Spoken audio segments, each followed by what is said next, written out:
C'est un enjeu de survie, un enjeu de survie d'une petite nation qui n'aspire qu'à la liberté. Là, on voit la photo d'un cadavre de soldat arménien qu'on décapite, c'est un trophée. Comme c'est l'ennemi, on n'a plus aucune peine sur ce qu'il devient. Que font les instances internationales? Pourquoi on n'applique pas le droit? Vous avez toutes des populations chrétiennes qui ont toujours été d'une allégeance farouche à nos mondes européens et qui sont complètement laissés de côté.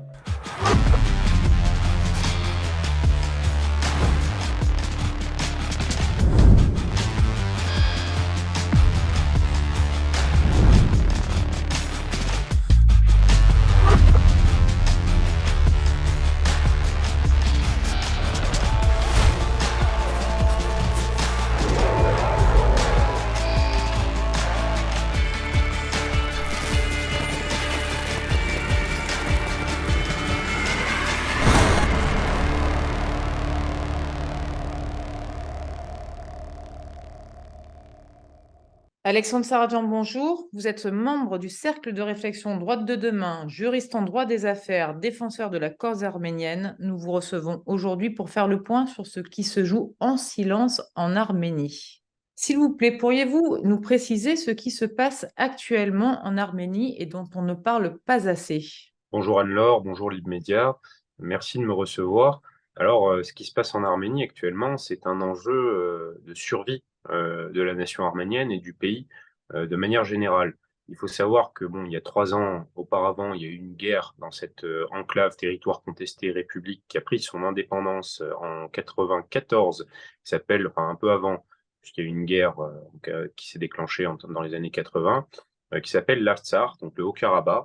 Et l'Arménie sortait, les Arméniens du Haut-Karabakh sortaient vainqueurs dans les années 90. Et en 2020, il y a eu de nouveau un conflit qui a été démarré unilatéralement par l'Azerbaïdjan qui a récupéré 70% du territoire du Haut-Karabakh. Et aujourd'hui, l'Arménie subit continuellement la politique agressive et violente menée par l'Azerbaïdjan d'Aliyev, poussée par la Turquie d'Erdogan. Et donc, on en subit aujourd'hui les conséquences. L'Arménie, la grande question aujourd'hui, c'est va-t-elle disparaître? Va-t-elle disparaître puisque c'est une petite démocratie qui est dans le Caucase. Donc, comme le disait Sylvain Tesson, c'est une anomalie démocratique qui est située entre les satrapies et l'Étau turco-azéri. Et cette petite démocratie entourée de dictatures, entourée de régimes qui font la promotion du fondamentalisme islamiste, etc., est aujourd'hui au bord de la disparition. Pourquoi on dit ça? C'est un pays qui est abandonné, c'est un pays où les habitants ont subi de terribles tortures, subissent des harcèlements quotidiens de la part de l'armée azerbaïdjanaise, aussi bien sur le territoire, aux frontières du territoire souverain de la République d'Arménie, que dans cette petite enclave qui reste du Haut-Karabakh, de l'Artsakh, où les habitants sont coupés du monde depuis plus de 150 jours, dû à un blocage volontaire de l'Azerbaïdjan d'Aliyev, donc qui a coupé un petit bout de territoire qui s'appelle le corridor de la Chine. Et c'est par ce corridor que l'Arménie, le territoire souverain de la République d'Arménie, avait un lien avec l'Artsakh, donc le restant de l'Artsakh. Et c'était entre autres le seul moyen qu'avaient les Arméniens du Haut-Karabakh d'avoir un lien avec le reste du monde. Donc on a une population qui aujourd'hui vit seule, dont on ne parle pas du tout du destin, et on a même des dirigeants, notamment la présidente de la Commission européenne, qui maintiennent un silence parfois coupable par rapport à cette situation. Et quel est l'enjeu qui se passe actuellement là-bas? C'est un enjeu de survie d'une petite nation qui n'aspire qu'à la liberté, et un enjeu qui, malgré tout, nous concerne tous, nous concerne ici en France, voire dans le monde occidental. C'est très intéressant ce que vous venez de dire. Il faut rappeler que ce blocus donc, du corridor a commencé le 12 décembre. On a souvent dit, pour les plus informés, qu'il y avait de nombreuses coupures de gaz, d'électricité et un accès aux médicaments très, très difficile et un hôpital qui est limité aux urgences de base. Est-ce que vous confirmez ces informations? Parce qu'au mois de décembre, donc pour la population, je rappelle qu'elle est de 120 000 personnes dans le Haut-Karabakh. ne pas se chauffer, femmes, enfants, vieillards, c'est tout de même des situations de crise humanitaire alarmantes. Tout à fait. Il y a 120 000 personnes, comme vous l'avez rappelé, et 30 000 enfants qui vivent donc coupés donc de nourriture, d'eau, de gaz, de médicaments, donc de médicaments de manière très restreinte, puisqu'en fait la Croix-Rouge peut passer de temps en temps. Récemment, vous avez l'Azerbaïdjan qui a construit un poste de contrôle, donc pas loin de Berzor, donc, ce qui est la Chine, et donc il y a des simulacres de faux passages d'Arméniens au post-contrôle, donc qui fait partie de la propagande de Bakou, puisqu'entre Bakou entretient une grande propagande pour montrer que tout va bien et que les Arméniens en réalité créent un problème, ce qui n'est pas du tout le cas en l'espèce. Vous avez des gens qui ne peuvent plus se soigner, il y a des gens qui ont été exfiltrés du Haut-Karabakh puisqu'ils ne pouvaient plus, ils ne pouvaient plus être dans les hôpitaux là-bas. Et vous avez aussi la Cour internationale de justice qui a ordonné l'Azerbaïdjan de retirer, donc dans un premier temps, ces militants, ces pseudo-militants écologistes azerbaïdjanais qui étaient venus bloquer le corridor, et dans un second temps, maintenant, les post-contrôles. Donc la Cour internationale de justice l'a rappelé. Il faut aussi rappeler qu'il y a eu deux déclarations, une du ministère des Affaires étrangères des États-Unis d'Amérique et une du ministère des Affaires étrangères de la France, ordonnant et rappelant et demandant à l'Azerbaïdjan de retirer son post-contrôle. Donc il y a effectivement un blocage qui est effectif, un blocage qui est fait dans l'idée, c'est ce que je vous disais tout à l'heure, dans ce harcèlement perpétuel des populations arméniennes, puisque l'objectif, in fine, du pouvoir qui est à Bakou, c'est de nettoyer cette zone arménienne, nettoyer cette zone des Arméniens, puisque Aliyev le disait, son objectif, c'est de chasser les Arméniens d'Artsakh, du Haut-Karabakh, pour lui, comme des chiens. Donc, on en est à là. Et imaginons, si un homme, une femme, un couple tentent de sortir, qu'est-ce qui leur arrive? Ah ben, ils ne peuvent tout simplement pas sortir, puisqu'ils sont bloqués, emprisonnés, en fait, dans ce territoire-là. Donc, s'ils tentent de sortir, ils vont tomber sur les militaires azerbaïdjanais. Et les militaires azerbaïdjanais, on va rappeler quand même certains faits d'armes qu'ils ont. Depuis 2020, ce sont des tortures, des vidéos où on voit des militaires découper les oreilles d'Arméniens, de civils arméniens. C'est des tirs de sommation, c'est, on va dire, une haine continuelle contre ces populations-là, donc ils ne peuvent pas sortir, tout simplement. Leur seul moyen de sortir, c'est sur un brancard par on va dire, la Croix-Rouge, si la Croix-Rouge arrive à les faire sortir. Donc en fait, le seul moyen qu'ils ont de sortir, c'est soit par le tombeau, soit par le brancard. Est-ce que je peux parler de ghetto ou est-ce que c'est exagéré? Je fais une On pourrait, référence, vous voyez bien, oui, historique là, mais tout à fait. moi, quand j'entends que 120 000 personnes sont bloquées et qu'elles ont interdiction de sortir et qu'il y a un blocus de l'unique route qui leur permet Hmm. de sortir de la zone où ils vivent, ça me fait penser à un ghetto. Je ne sais pas si on peut Sur le parler à ghetto de proprement dit de Varsovie, ghetto sans faire ou... d'autres comparaisons, mais enfin, à partir du moment où vous avez une seule sortie et que cette sortie est bloquée, Est-ce qu'on peut parler de ghetto, mais surtout on peut parler d'un tombeau ouvert? C'est ça que j'aimerais dire, c'est que en fait, à défaut de faire une comparaison avec un ghetto, pour ma part, c'est surtout un tombeau ouvert. On veut faire en sorte que ces gens-là meurent à petit feu dans cette zone-là, puisqu'en réalité, il y a les forces de maintien de la paix de la Fédération de Russie qui sont là-bas. Et en fait, l'objectif, c'est avant tout de les épuiser et de les avoir à l'usure.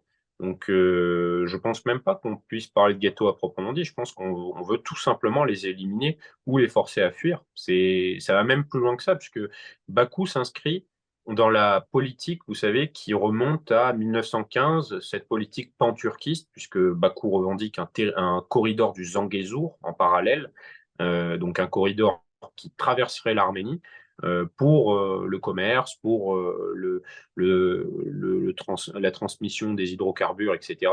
Donc en fait, il y a une diplomatie agressive, voire violente, de Bakou pour avoir les Arméniens à l'usure. Et donc là, je pense que leur objectif, c'est de les éliminer ou à défaut de mettre complètement à terre la République d'Arménie et ses autorités.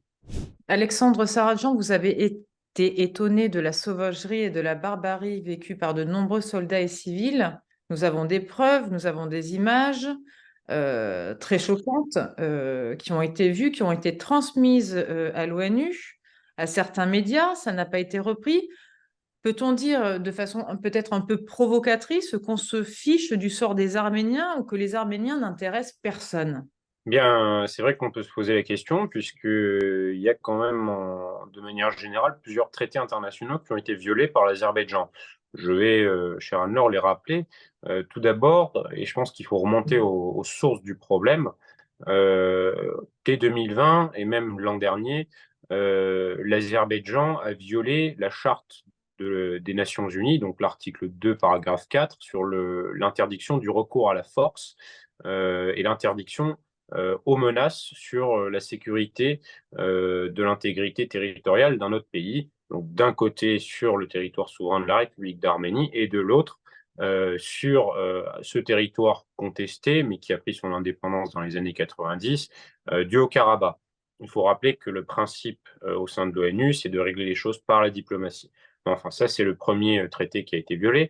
Dans un second temps, pendant la guerre, il y a la Convention sur l'interdiction des armes chimiques de 1993, donc signée par 193 États, dont l'Azerbaïdjan, donc par rapport à l'usage du phosphore blanc, que dans votre documentaire, donc Silence dans le Haut-Karabakh, vous avez démontré l'usage de ces armes chimiques interdites par l'Azerbaïdjan. Donc il y a encore une fois ce traité qui a été violé. Il y a également le traité d'Oslo sur l'interdiction des armes sous munitions. Donc, à titre de rappel, Handicap International a fait un recensement des victimes des armes sous munitions et il ressort du recensement que 98% des victimes d'armes sous munitions sont des victimes civiles. Donc, autre traité international qui a été violé, la Convention de Genève relative au traitement des prisonniers de guerre. Récemment, jusqu'à l'an dernier, même l'an dernier, lorsque l'Azerbaïdjan, donc les 13 et 14 septembre, a attaqué le territoire souverain de la République d'Arménie, il y a eu des prisonniers de guerre qui ont été exécutés sommairement, donc une vidéo qui tournait de l'armée azerbaïdjanaise régulière, où 7 soldats arméniens de l'armée régulière de la République d'Arménie ont été exécutés sommairement. J'évoque également le cas de 80 prisonniers de guerre et plus qui sont actuellement dans les geôles à Bakou. Pareil, une nouvelle violation d'une convention internationale. Et enfin, la dernière convention internationale, qui est d'ailleurs assez frappante, puisque je me permettrai une comparaison après, c'est la violation de la Convention européenne de sauvegarde des droits de l'homme, violation de l'article 3 qui dispose que nul ne peut être soumis à la torture ni à des peines et des traitements inhumains ou dégradants, donc par l'Azerbaïdjan. À la fois lors des détentions comme lorsque des actes ont été commis, donc des actes de torture et de meurtre, donc où on a vu des vieillards arméniens à qui on a coupé des oreilles, des femmes arméniennes qu'on a violées, des personnes qui ont été torturées à mort, avec des vidéos que vous avez également, encore une fois, montrées dans votre reportage Silence dans le Karabakh. Donc vous avez toutes ces conventions internationales qui ont été qui ont été violées. La question est la suivante. Que font les instances internationales? Pourquoi on n'applique pas le droit? Donc, pour ma part, c'est la première chose. On voit aujourd'hui, sans rentrer dans le conflit, la Fédération de Russie qui a envahi le territoire souverain de l'Ukraine. Donc, comme je vous dis, sans rentrer dans le conflit, la Fédération de Russie a été suspendue du Conseil de l'Europe, là où l'Azerbaïdjan ne l'est pas. Vous avez dans d'autres conflits des condamnations qui ont eu lieu sur plein de sujets, notamment les armes chimiques. L'Azerbaïdjan n'a pas été condamné. La seule chose qui a été faite des instances internationales, c'est une condamnation de la Cour même pas une condamnation, puisqu'elle ne peut pas condamner, c'est la Cour internationale de justice qui ordonne à l'Azerbaïdjan d'ouvrir le corridor de la Chine. Vous voyez, il y a une inaction des institutions internationales, une inaction des puissances internationales, puisqu'on se contente uniquement de demander soit à l'Azerbaïdjan d'arrêter d'harceler l'Arménie, soit, et ça c'est peut-être la rhétorique qui est la pire, on demande aux deux parties de cesser les hostilités. C'est notamment ce qui a été fait assez souvent par le Quai d'Orsay en France, où on demande en fait à l'Azerbaïdjan et à l'Arménie, sur le même niveau, d'arrêter de revenir au cessez-le-feu. Or,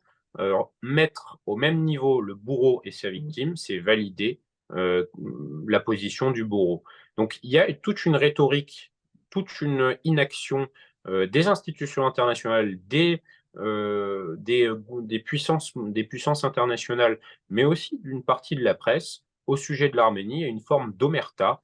Les Arméniens sont un petit peuple auquel on ne s'intéresse pas. Il y a aussi probablement des ententes sur les hydrocarbures avec l'Azerbaïdjan. Je pense notamment aux déclarations d'Ursula von der Leyen, qui, il y a pas même un an ou 2 ans, se rendait à Bakou et donc toute sourire avec le dictateur Aliyev. Elle disait que l'Azerbaïdjan était un partenaire fiable.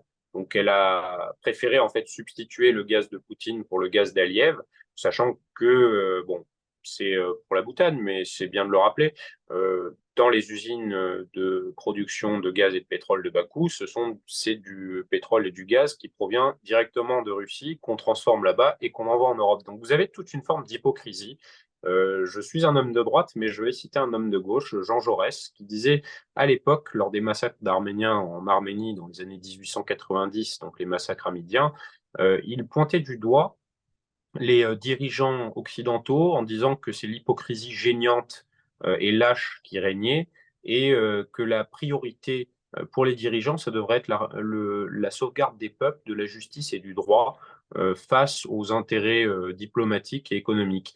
Et quand on a, en fait, 100 ans après, le même cas de figure qui se produit en Artsakh, c'est toujours la raison diplomatique, économique, qui gouverne les lieux, alors qu'on a un enjeu civilisationnel en Arménie, de par la chrétienté de l'Arménie.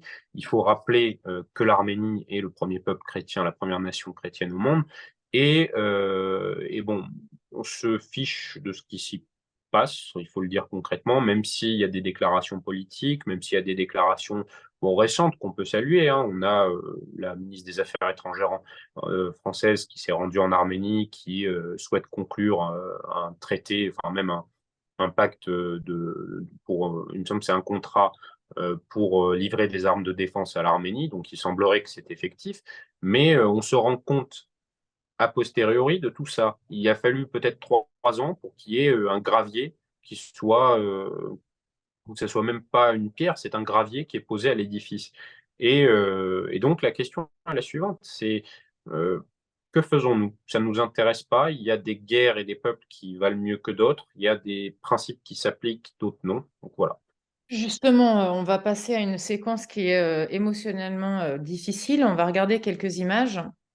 Euh, Elles sont insoutenables. Vous allez les voir sans floutage. Le public les verra naturellement floutés.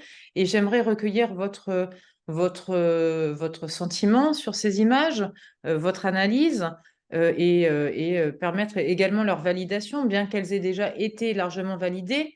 Elles sont tellement insoutenables et barbares pour une grande partie d'entre elles que je crois que le grand public a du mal à y croire. Il y a une forme de déni. Qu'est-ce que vous voyez? Qu'est-ce que vous pouvez me dire sur ces images Et ça raconte en fait. on y voit tout simplement la barbarie à l'état pur. C'est la barbarie de l'armée azerbaïdjanaise, c'est ce qu'on instille. En fait, cette image, c'est ce qu'on instille aux petits Azerbaïdjanais continuellement depuis 30 ans.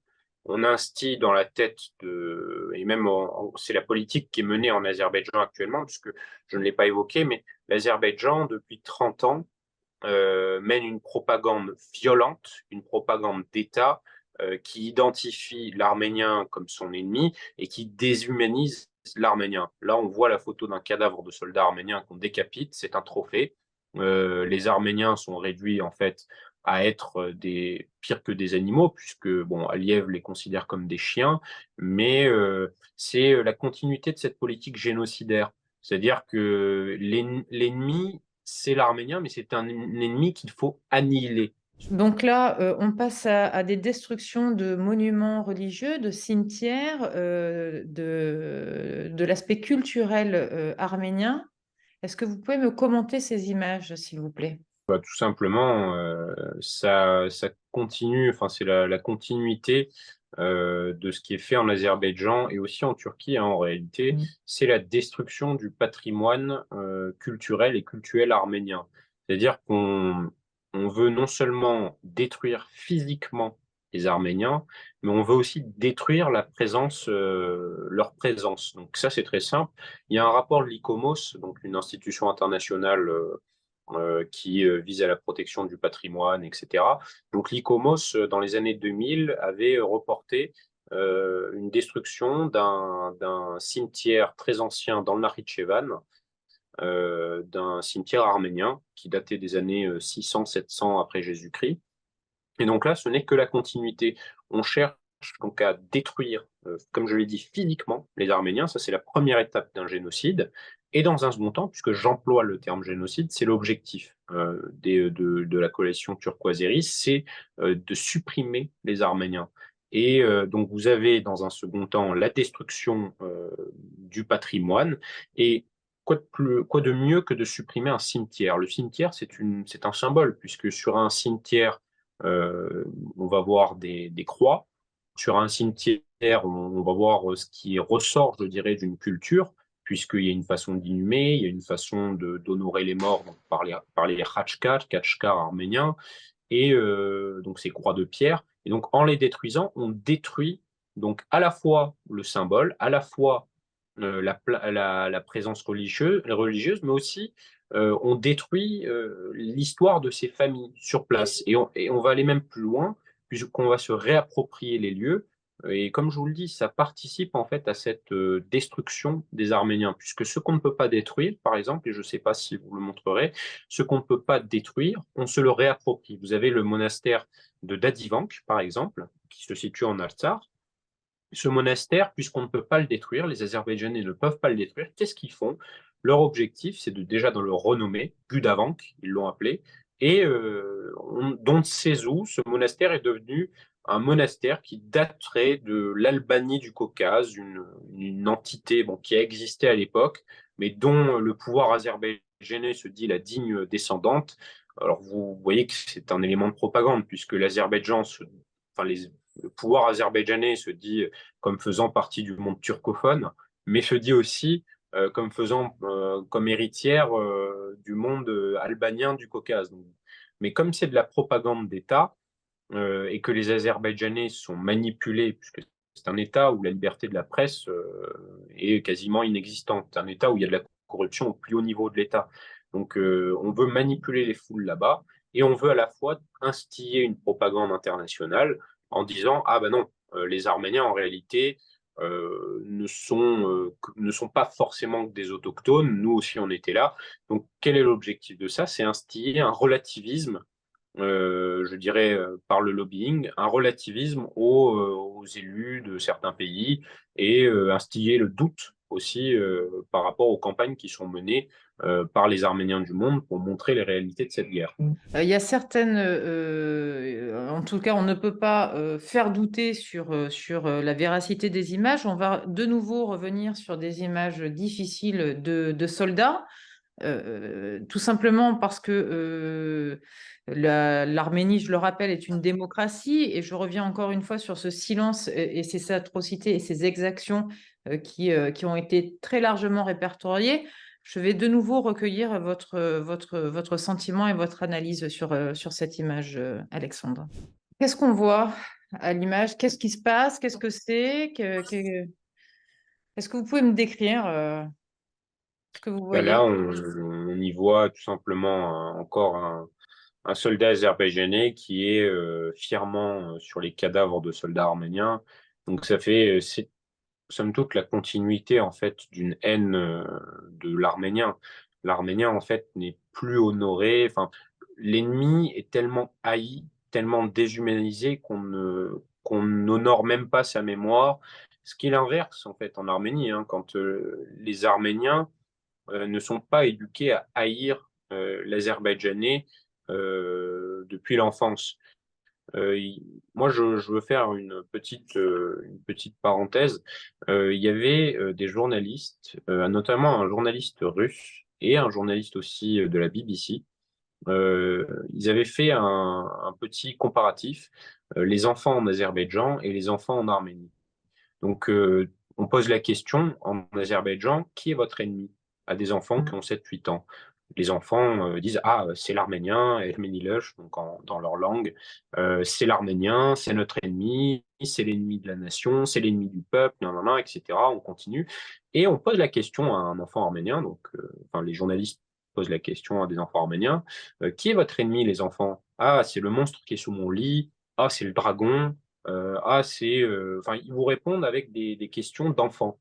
Donc en fait vous avez d'un côté, donc ce que je disais, un régime autoritaire, dictatorial, je dirais qui est sur un culte de la personnalité, on retrouve pas mal d'éléments du fascisme et du communisme des années 30, des années 40, 50, etc., hein, dans le pouvoir d'Aliyev. Culte de la personnalité, nationalisme exacerbé, etc., etc., contrôle de la presse. Et vous avez donc ce contrôle des enfants, et ça donne en fait ça, un militaire qui est sur les cadavres des soldats arméniens. Et ces soldats arméniens en fait sont tellement déshumanisés que pour eux, ils ne méritent aucune inhumation. Ils méritent, et encore, il y a des images qui m'ont été montrées en Arménie où on découpait des morceaux, des cadavres, on s'amusait avec. En fait, euh, comme c'est l'ennemi, on n'a plus aucune peine sur ce qu'il devient.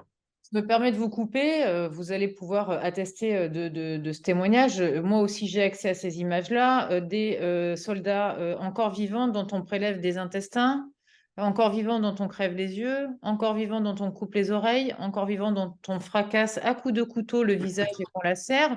Moi, ce qui m'a beaucoup étonné, c'est que d'une part, c'est d'une barbarie sans nom, mais sans nom. Mais surtout, c'est que les agresseurs et les soldats se filment impunément et montrent leur visage. C'est comme si finalement ils ne craignaient aucune retombée internationale ni aucun jugement. Parce que ça a été, il faut le rappeler, diffusé sur les réseaux sociaux. Ces actes d'une barbarie sans nom sont assumés, revendiqués et commis à visage découvert. Tout à fait, cher Anne-Laure.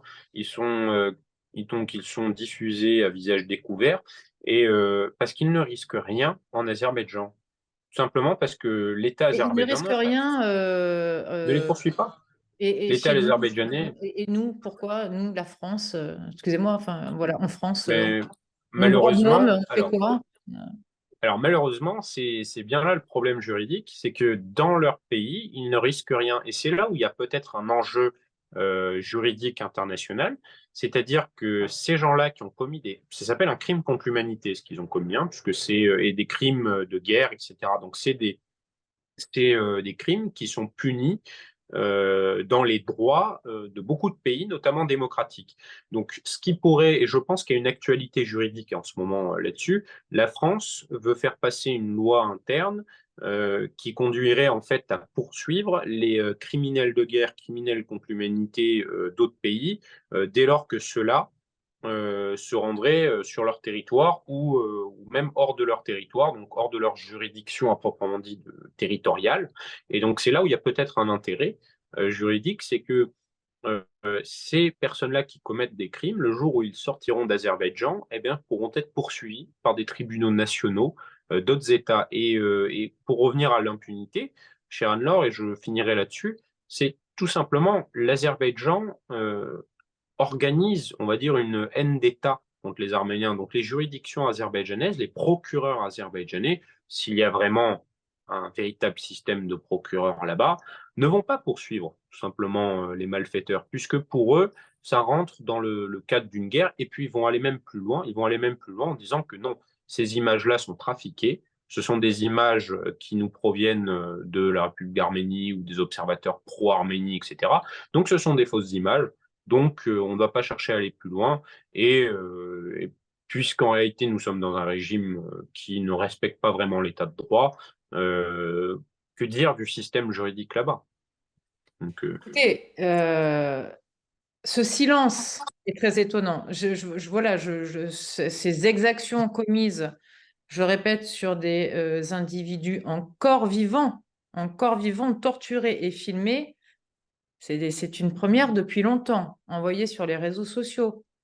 Hein. C'est tout de même là, ça dépasse l'imagination.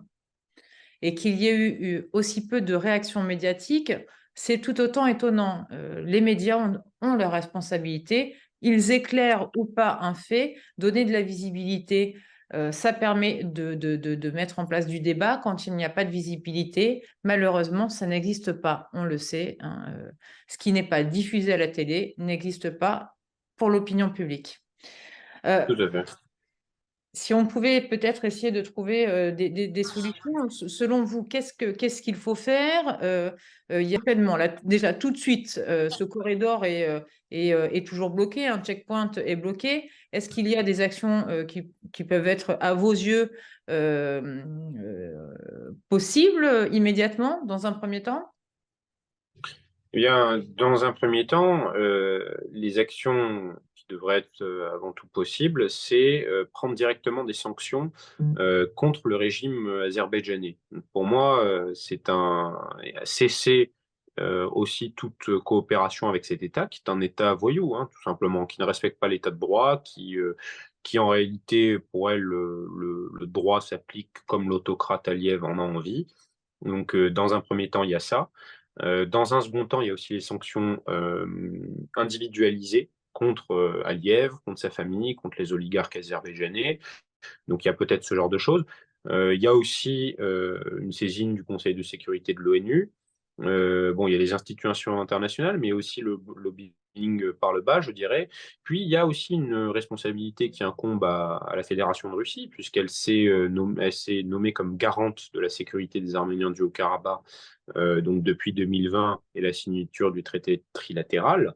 Donc, il y a aussi une responsabilité qui incombe à Moscou, hein, de débloquer la situation. Et dans les faits, malheureusement, Moscou n'applique pas tant que ça on va dire, son obligation. Bon, On est d'accord. certes, On peut parler d'un silence international tout à glacial. fait, mais Qui est glacial. Mais c'est coupable? pour cette raison, on a vraiment un silence total. Alors certes, avec des réactions, on peut dire, je pense que c'est juste de le dire, la France, c'est l'un des États qui en parle le plus dans le monde occidental. Mais quand je dis qui en parle le plus, c'est toute proportion gardée, puisque dans les sphères du Quai d'Orsay, on est toujours sur bon, les deux côtés, on doit se calmer, etc. Mais vous avez une mobilisation qui est assez grande, on va dire, du côté des parlementaires, du côté des sénateurs, du côté des collectivités. Vous aviez Laurent Wauquiez qui s'est rendu à Goris récemment, qui mène un gros travail, je dirais, là-dessus. Donc, vous avez hein, des gens qui sont véritablement engagés pour l'Arménie, mais il y a toujours une sphère, on va dire dans les plus hautes sphères de l'État, où ça bloque. Et moi, il y a peut-être deux réflexions que j'aimerais partager aussi. Il y a un conflit actuellement sur lequel le monde occidental est focalisé, c'est celui de l'Ukraine. Donc, comme je le dis, je ne suis pas là pour le commenter, mais comme ce conflit est là actuellement, on détourne le regard et l'Arménie n'intéresse pas. Or, l'Arménie, il y a quand même un lien, je dirais, avec l'Occident, un lien avec le monde russe, un lien avec le Caucase, etc. Et on laisse faire en fait ces dictateurs là-bas, Aliyev, Erdogan. Bon, Erdogan étant bon, la Turquie c'est une situation à part puisqu'actuellement il y a des élections qui sont en train de se jouer, mais l'Arménie n'intéresse pas. Et dans les médias, pour rejoindre ce que vous avez dit tout à l'heure, cher Anne-Laure, alors il y a la première chose à faire, je pense, pour les médias, c'est de cesser cette rhétorique qui est employée par le Quai d'Orsay aussi, la rhétorique du on met l'agresseur et la victime sur le même niveau. Non, les Arméniens ne sont pas responsables de ce qui se produit là-bas. C'est Bakou qui, depuis 2020 et même avant, attaque le territoire souverain de l'Arménie, harcèle les populations en Arménie, mais aussi en Artsakh, et c'est Bakou qui a déclenché cette guerre. Ce ne sont pas les Arméniens qui ont déclenché cette guerre. Ce ne sont pas les Arméniens qui se sont auto-envahis. Ce ne sont pas les Arméniens qui se torturent eux-mêmes. Ce ne sont pas les Arméniens qui voient leur territoire souverain, voient plus de 100 km² du territoire souverain envahi par l'Azerbaïdjan d'Aliyev. Ce ne sont pas les Arméniens qui déclenchent tout Oui, ça. c'est important que vous le Donc il faut précisiez, hein, ce n'est pas que la République autoproclamée d'Artsakh qui, tout à fait, l'Arménie, s'est vue amputée par l'Azerbaïdjan d'une partie de son territoire, tout dans à un fait. Il silence faut le rappeler. tout aussi assourdissant et récemment, hein, après Tout à 2020. fait. Et il faut rappeler quand même qu'il y a aussi certains médias qui jouent le jeu. Moi, je veux saluer le travail formidable de Jean-Christophe Buisson, du Figaro Magazine. Bon, vous aussi, Anne-Laure, qui avez été en Assar, vous avez Michel Onfray avec le Front Populaire, etc. Vous avez des médias qui se sont engagés. Récemment, j'ai vu une de la Croix où il y a le risque dans le Haut-Karabakh, l'Artsakh. Donc, il y a certaines personnes, Oui, oui, oui, oui. Oui, oui. Non, non, c'est ça, ils il y a sont... certaines personnes. Mais c'est les plateaux télé qui manquent là, voilà, parce Tout à fait, que c'est les en fait, ils c'est les donnent médias de très mainstream. d'amplitude. Voilà, Oui. c'est ce qu'on appelle les médias mainstream, ou, bon, je ne suis pas fan des anglicismes, mais c'est les médias mainstream qui aujourd'hui, de masse, voilà, qui aujourd'hui manquent à l'appel. Quand vous avez des actualités internationales qui traitent toujours les mêmes sujets, et là où vous avez l'Arménie qui est complètement éludée, alors que bon, vous avez quand même des violations, mais flagrantes, et qui sont depuis Paris à 4 heures de vol. Hein. L'Arménie est à 4 heures de vol de Paris. Hein, donc, Écoutez, quand on nous parle de, on n'est pas touché parce que ce n'est pas une histoire de proximité. Pour conclure, mais en tout cas, rappelons que l'Arménie est chrétienne, l'Arménie est une démocratie, l'Arménie, on y parle français, nous avons quand même énormément de points communs avec tout à fait. l'Arménie. Mais il Euh, faut rappeler quelques points. Si on veut monter dans l'histoire, l'Arménie et le monde francophone, ce n'est pas une histoire d'il y a 100 ans, ou même d'il y a 20 ans. L'Arménie et le monde francophone, je parle bien du monde francophone de manière générale, puisqu'avant la France était un royaume, etc. Et même il y a pas mal de liens entre l'Arménie et le Québec aussi, notamment sur les questions de la francophonie. L'Arménie, son dernier roi, Léon V ou Léon VI de Lusignan selon les historiens, c'était un roi français, son dernier roi. Les armoiries, alors le drapeau arménien est tiré des armoiries des Lusignans donc qui était une maison française. Et on peut même remonter à pas mal de choses. L'Arménie, en 2018, a accueilli le sommet mondial de la francophonie à Erevan. Elle a été présidente de l'Organisation de la francophonie pendant 4 ans. Donc il y a un lien. Et vous l'avez rappelé, en Arménie, on parle français, oui. Le français est la troisième ou quatrième langue la plus parlée, après l'arménien, le russe, l'anglais. Donc vous avez une présence du français, une francophilie aussi, il faut le dire, en Arménie. Et moi je le rappelle souvent aux gens que je connais, me définissant comme avant tout français, avec comme Charles Aznavour, 100% français, 100% arménien. Je suis engagé pour mon pays, la France, et j'ai cette cause du cœur aussi pour l'Arménie. Euh, En Arménie, la population est francophile par nature. On a un accueil du français qui est excellent. Et on se souvient de ces liens-là. On se souvient que la France, je parle bien de la France et du monde francophone, ça va plus loin même que le reste de l'Occident. Il y a un lien charnel entre la France, le monde francophone et l'Arménie. On se souvient de tout ça. Là où dans le monde francophone, bon, peut-être vous avez une arménophilie en France, mais on a tendance un peu à minimiser ce problème, puisque on a oublié, il faut le dire, et ça c'est Jean-Christophe Buisson qui le disait aussi, il avait dit il y a peut-être 2 ans sur un plateau TV, l'Occident est traversé un peu par ce mouvement woke de repentance, etc., où on oublie en fait ses racines, on fait un repentir vis-à-vis de ça. Et puis le chrétien, l'Arménie chrétienne, bon bah on va pas trop la soutenir, pour pas trop être islamophobe. Moi, j'évoque notamment les médias de gauche sur ce point-là, ou enfin, du moins qui se prétendent un peu à gauche, où c'est bon, on va un intéressant peu ce que vous éliminer dites. ça. On sait que parce que c'est chrétien, on s'y intéresserait peut-être un peu moins. C'est has-been d'être chrétien, non? Enfin, les chrétiens, on s'en fout un peu aujourd'hui. Excusez-moi, mais enfin bon, c'est une Bah oui, réalité. puisque Les chrétiens d'Orient, qui en parlent?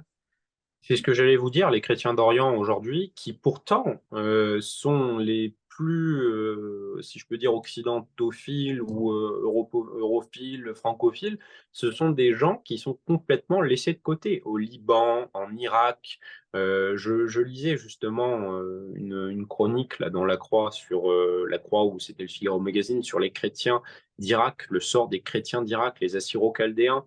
Vous avez toutes des populations chrétiennes qui ont toujours été mais d'une allégeance farouche à nos mondes européens et qui sont complètement laissées de côté.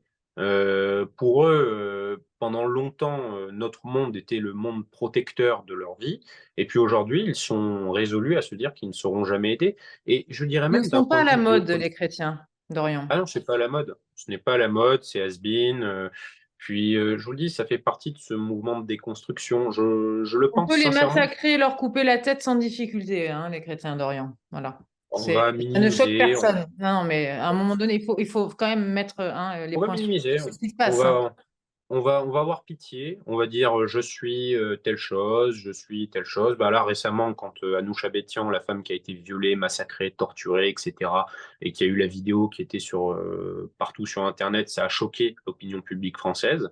Mais on va l'oublier, on va dire bon, on va pas en parler longtemps, on va dire bon, on va minimiser, on va dire oui, mais c'est un cas à part. J'en ai vu de ces commentaires où en fait le sort des chrétiens, bon, au final, il n'intéresse pas. On ne s'intéresse pas à eux puisque voilà, comme vous l'avez dit, c'est has-been, c'est parfois même en fait parfois même ça va plus loin. On va même jusqu'à dire bon bah ils avaient qu'à pas être là. Moi je l'entends hein, parfois, hein, ils avaient qu'à pas chercher ces pays-là, puisque moi je l'ai entendu hein, sur l'Arménie Ils l'ont notamment. bien Ah, donc, cherché, hein, pour faire un peu de voilà, polémique. C'est comme les filles qui portent des jupes trop courtes, elles l'ont bien cherché. Les tout à chrétiens fait. d'Orient l'ont bien cherché, n'est-ce Oui, pas? ils ont envie de maintenir leur culture. Ah, Donc, voilà. donc ils l'ont cherché, mais c'est pas totalement faux, puisque on tue des Arméniens et des chrétiens d'Orient. Pourquoi dans ces pays? On les tue parce qu'ils sont chrétiens. On les tue aussi pour leur appartenance ethnique, hein, ça on est bien d'accord. On les tue, les Arméniens, parce qu'ils ont aussi cet amour de la démocratie, de certaines valeurs, il faut le dire aussi, mais on les tue aussi parce qu'ils sont chrétiens.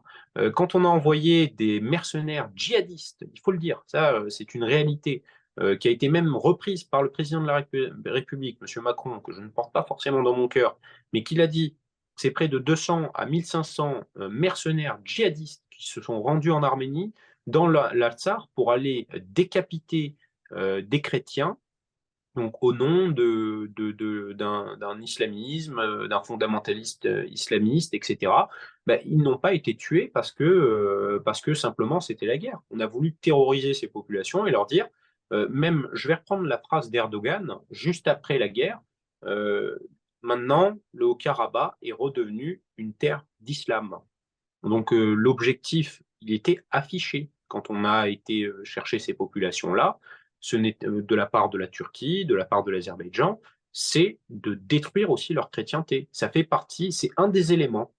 Après leur ethnicité, après les valeurs qu'ils instillent, c'est aussi un élément qu'il faut prendre en compte. Ça fait partie, je dirais, de cette longue politique anti-arménienne et anti-chrétienne qui sont menées par ces États.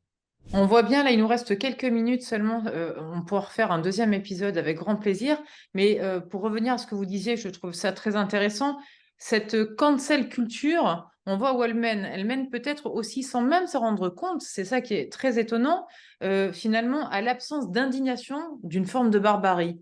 À force de vouloir gommer les racines, d'oublier le passé, sous des valeurs progressistes, etc., certains sujets n'existent plus, sont passés sous silence parce qu'ils ne font plus d'audimat, ils ne sont tout simplement pas à la mode, ils ne sont pas progressistes, et ce silence tue. Et il faut le répéter. Et la cancel culture a une part de responsabilité là-dedans.